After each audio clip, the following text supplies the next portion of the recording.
Well, it was the first children's theme park on the East Coast when it opened in 1955 in Howard County. Young visitors could climb aboard rides like Mother Goose, Alibaba, or the Little Toot tugboat. And sadly, the Enchanted Forest closed its doors in 1989, but a new book now details the park's history and many of its cherished memories.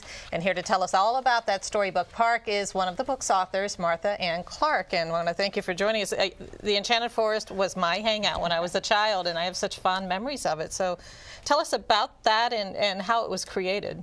Well, the Enchanted Forest opened up in August of 1955.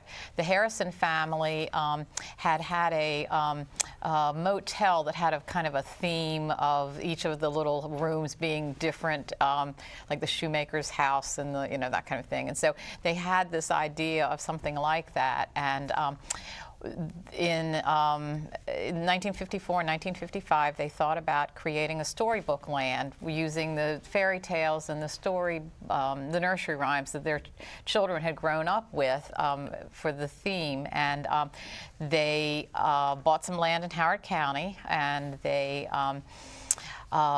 built, created the characters, built the houses, put them all there, and it was a place made for children. And that's why it's so magical, because the world didn't revolve around children the way it does now, and they really, it meant a lot to them. Right, so when this opened back in '55, there was no King's Dominion, no Busch Gardens. Was that part of the charm, just as one of a kind in the region? Yes, yeah, it was the first on the East Coast, and it drew from all over the Mid-Atlantic region, and anyone who grew up in Maryland at the time definitely went there. Now, while other parks around the country had remained segregated, this was one of the first parks in the nation to actually integrate. So tell us a little bit about that.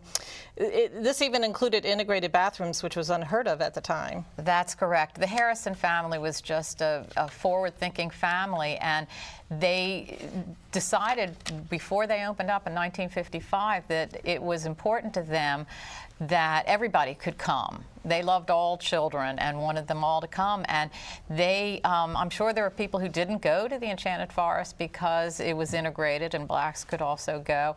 But it was a place where everyone was welcome, and I have so much respect for the Harrison family for doing that. So looking at pictures here now, the park, I understand, closed back in 1989. Yes. Talk about why it closed and what happened to all the storybook land items. Yeah, well, it closed in '89.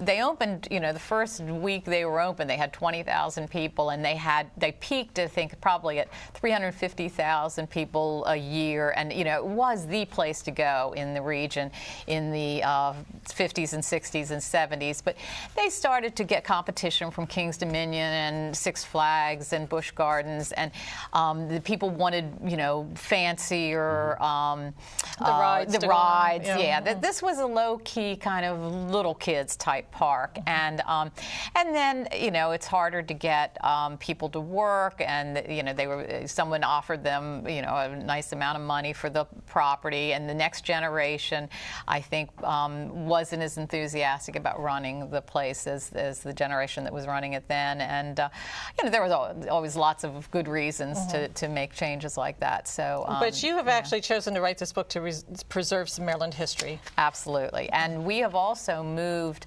the Enchanted Forest books and characters to our farm, which is only 5 miles away, so that people can still visit them there. All right. Okay. Well, thank you so much for joining us here. And like I said, I had such fond memories myself of that location.